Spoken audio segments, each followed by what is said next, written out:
दोस्तों, पाकिस्तान की सेना अब खुलेआम युद्ध की धमकी दे रही है भारत को। जी हां दोस्तों, पाकिस्तान का फील्ड जनरल आसिम मुनीर अब बेतहासा बयान दे रहा है कि पाकिस्तान की सेना भारत से युद्ध के लिए बेकरार बैठी है और अगर भारत ने पाकिस्तान को मिटाने की कोशिश की तो भारत को भी मिटा दिया जाएगा। ये शब्द है पाकिस्तान के आर्मी चीफ के। परमाणु पर परमाणु छोड़ दिए जाएंगे। वो जनरल जिसकी अपनी सेना 3 महीने से राशन और ईंधन के संकट में है, अब भारत को मिटाने की धमकी दे रहा है। पर असल बात यह है कि पिछले 36 घंटों में भारत ने पाकिस्तान को 3 बड़ी चेतावनी दे दी है, जिन्होंने पाकिस्तान की पूरी हुकूमत की जड़ें हिला दी हैं। और इन्हीं चेतावनियों के बाद पाकिस्तान की हालत ऐसी हो गई है दोस्तों, जैसे कोई जहरीला सांप अपनी ही पूंछ काटकर खुद ही जहर निगल ले। सबसे पहले बात करते हैं उस चेतावनी की जिसने पूरे पाकिस्तान को हिलाकर रख दिया है। दोस्तों, भारतीय थल सेना प्रमुख जनरल उपेंद्र द्विवेदी राजस्थान के अनूपगढ़ सेक्टर में गए थे। वहां उन्होंने अपने सैनिकों से कहा, अगर अगली बार पाकिस्तान ने हमला करने की कोशिश की तो हमारी फौजें उसके घर में घुसेंगी। रावलपिंडी से लेकर लाहौर तक इस बार संयम नहीं रखा जाएगा। अगली बार ऐसी कार्रवाई होगी कि पाकिस्तान को सोचना पड़ेगा कि क्या उसे अपने भौगोलिक अस्तित्व पर बने रहना है या नहीं। समझिए, यह बयान मात्र युद्ध की धमकी नहीं, यह सटीक रणनीति चेतावनी है। दोस्तों, यह सब सिर्फ एक बयान नहीं बल्कि भारत की नई मिलिट्री डॉक्ट्रिन का ऐलान है। अब भारत सिर्फ बचाव नहीं करेगा दोस्तों, बल्कि पहले वार करेगा। याद कीजिए दोस्तों, ऑपरेशन सिंदूर के वक्त भारत ने कितनी सटीक स्ट्राइक की थी। 9 आतंकी ठिकाने उड़ाए गए, 100 से ज्यादा आतंकवादी मारे गए और पाकिस्तान को समझ भी नहीं आया कि हमला कब हुआ, कहां से हुआ और कैसे हुआ। अब वही भारत कह रहा है, अगली बार जवाब सीमाओं पर नहीं, तुम्हारे घर के अंदर मिलेगा। इस बयान के बाद पाकिस्तान की मीडिया चैनलों पर मातम सा छा गया है। कई एंकर रोते हुए कह रहे हैं, अगर भारत ने वाकई अंदर आकर हमला किया तो पाकिस्तान का नक्शा बदल जाएगा। यह खुद उनके मीडिया का जवाब है, पाकिस्तान का नक्शा खत्म हो जाएगा। दोस्तों, दूसरी चेतावनी दी वायुसेना के प्रमुख air chief marshal AP Singh ने, जो दिल्ली में उन्होंने प्रेस कॉन्फ्रेंस में कहा, पाकिस्तान बार बार कह रहा है कि उसने हमारे जेट गिराए हैं, तो भाई सबूत दिखाओ। बस एक लाइन और पाकिस्तान की पूरी हवा निकल गई। उन्होंने साफ कहा, हमने जो किया उसके सबूत दुनिया के सामने रखे। अब अगर तुम्हें दम है तो एक तस्वीर, एक वीडियो तो दिखाओ। यानी भारत अब सिर्फ जवाब नहीं दे रहा बल्कि पाकिस्तान के झूठ को वैश्विक मंच पर बेनकाब कर रहा है।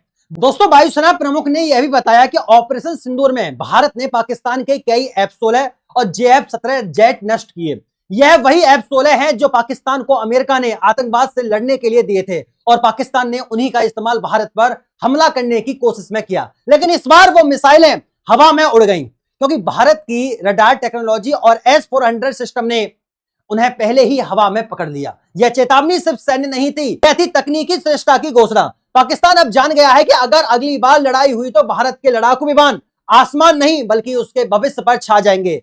दोस्तों, तीसरी चेतावनी और शायद सबसे रणनीतिक चेतावनी आई भारत के रक्षा मंत्री राजनाथ सिंह की तरफ से। उन्होंने साफ कहा, अगर पाकिस्तान सरिक सेक्टर में कोई भी नई चौकी बनाने की कोशिश करेगा तो उसे मिटा दिया जाएगा।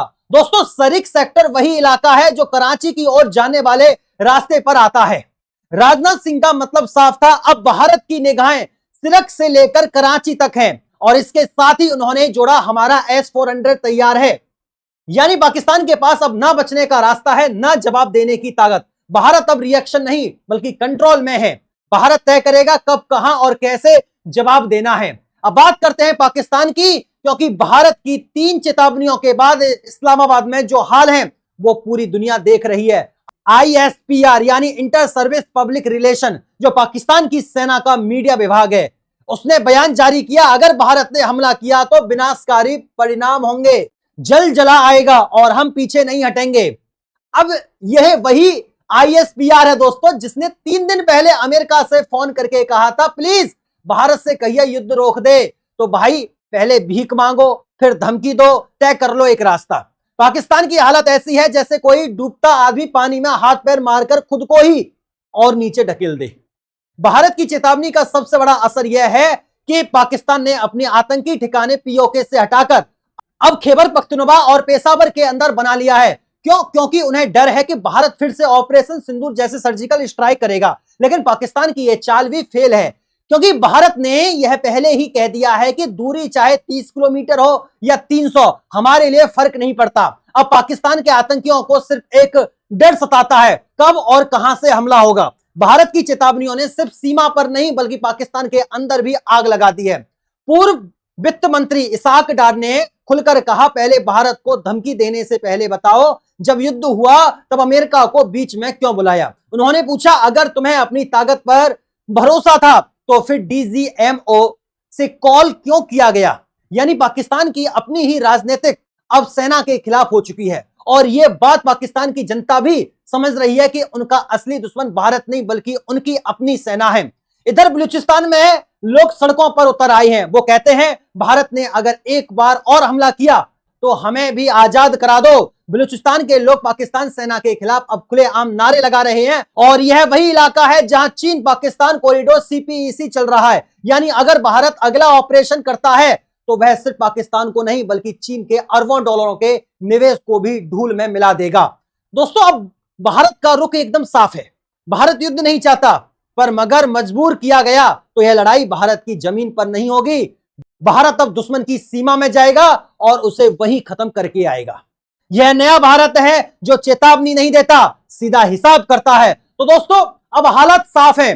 भारत ने 3 चेतावनी दे दी है। पाकिस्तान बौखला गया है, आर्मी और सरकार आपस में भिड़ गई है और बलूचिस्तान में आजादी की आवाज गूंजने लगी है। अब सवाल यह नहीं है कि युद्ध होगा या नहीं, अब सवाल यह है कब और कहां से शुरुआत होगी। क्या भारत ऑपरेशन सिंदूर 2.0 की तैयारी कर चुका है? क्या पाकिस्तान अगली सुबह उठकर खुद को नए नक्शे में देखेगा? क्या दुनिया फिर से देखेगी भारत की सर्जिकल सटीकता का इतिहास दोहराता हुआ? इन सब सवालों का जवाब बहुत जल्द मिलेगा। दोस्तों, उम्मीद करता हूं आपको यह सेशन अच्छी तरीके से समझ में आ गया होगा। फिर मुलाकात होती है अगली ऐसे ही दिलचस्प शानदार वीडियो में। तब तक के लिए कमेंट बॉक्स के माध्यम से अपना ओपिनियन, अपना जवाब हमें जरूर बताइएगा। मैं गौरव तेवतिया और आप लोग देख रहे थे टीटीआई स्टडी। नमस्कार साथियों।